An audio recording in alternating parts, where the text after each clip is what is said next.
Bismillahirrahmanirrahim. Assalamu alaikum.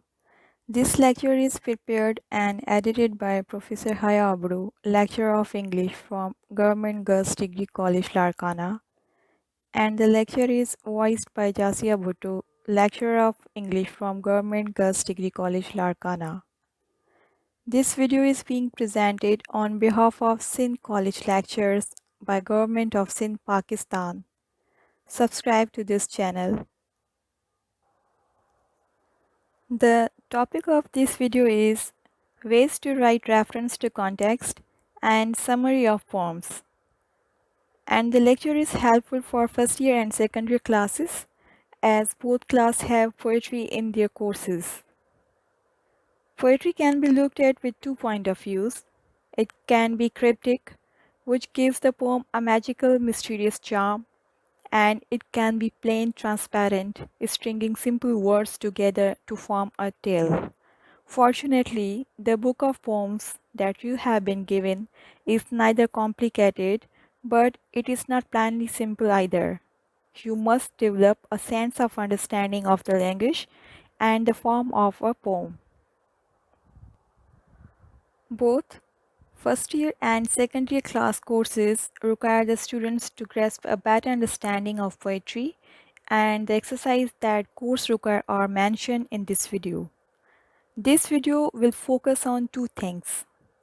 One is how to write reference to context of a poem, and the second is to write the summary of a poem.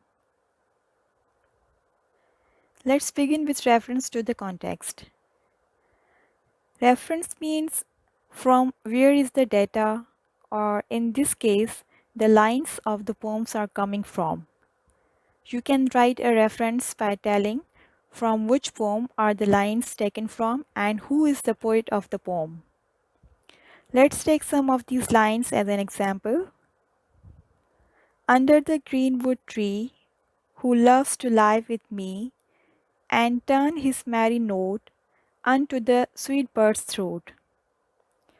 When you recognize these lines, you simply write, these lines are taken from the poem Under the Greenwood Tree, which is the title of a song taken from the play As You Like It, written by William Shakespeare. Next, you will have to write the context. Context is a situation. When writing a context, it should explain the situation in which a poem is set in. So, in the light of the previous example, we may write, these lines are sung by Lord Amends, one of the noblemen who accompanies the Duke in his exile. He sings to rid the Duke and his people of their worries by telling them to take advantage of the situation they are in and enjoy the weather.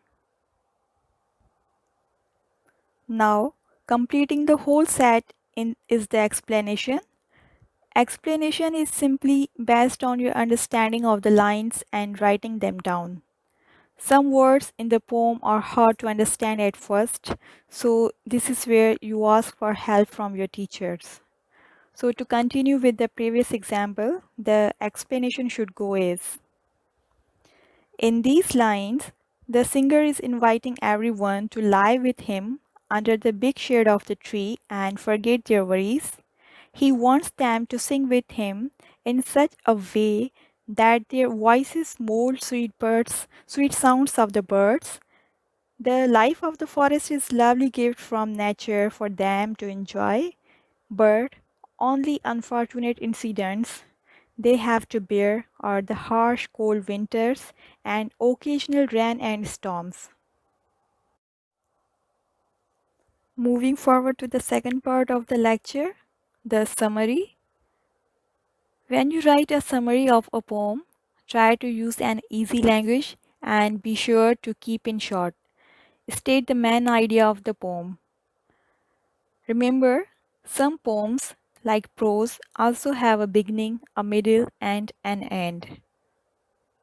Let's break down some steps so you can form a better idea of how to understand. And after understanding, just summarize your understanding of the poem. Note This is to make clear that these steps develop your understanding of poems so you can write and remember them correctly when you are giving your exams.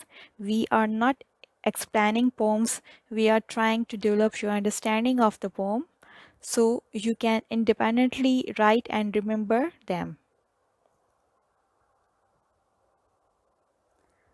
Just so you know, the teaching process and the steps of the process can differ from tutor to tutor. So for easier summarizing, we have broken down the process into 3 steps. These should be the main idea to remember about a poem. Number 1 is the subject, number 2 is the theme, and number 3 is the tone of the language. Let's start with the step number 1, the subject.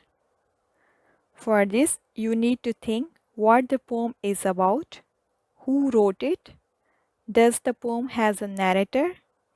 In other words, is it written from a first person, second person, or a third person perspective?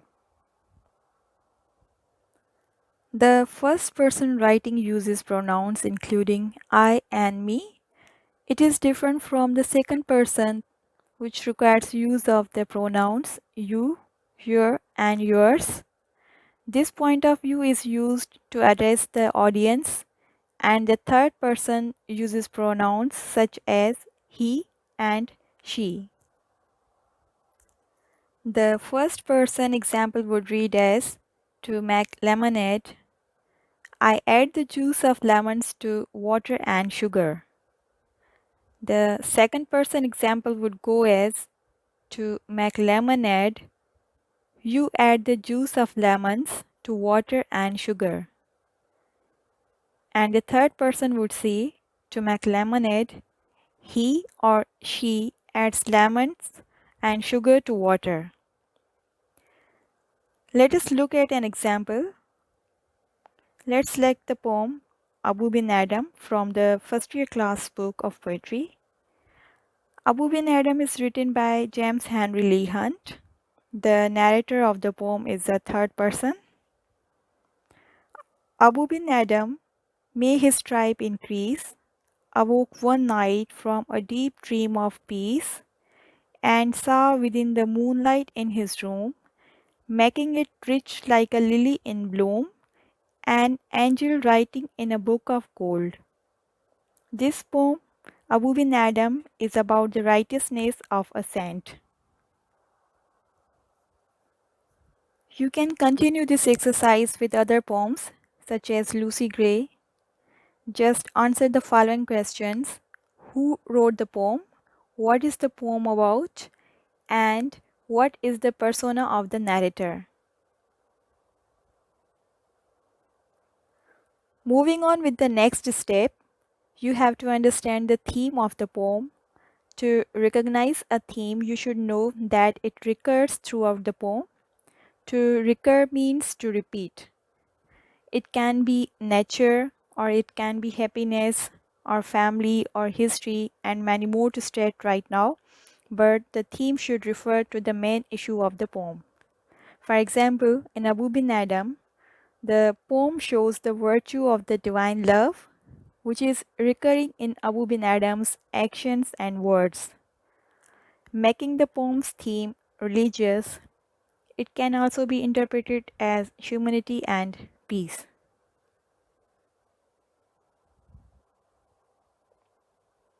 Next is the understanding of the tone or the mood of poem sets.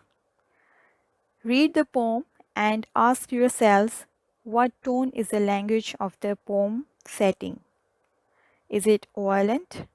Is it cheerful? Is it innocent? Or it negative? Again, there are too many words to state here, so let us continue with the example. The language in the poem Abu bin Adam sets a very optimistic tone. Think what the lines make you feel. When in the poem it says, and saw within the moonlight in his room, making it rich like a lily in bloom, an angel writing in a book of gold. Those soothing words set such a calming and positive tone in the poem. Now, all that is left for you to do is study, think, and practice. Knowing these three things about a poem opens up an understanding about the main idea of it, and you will never forget about it when you have to write it in exams. So, when you summarize a poem, you already would have developed the central idea. For further reading, I would recommend the following books to help out in the process. Thank you.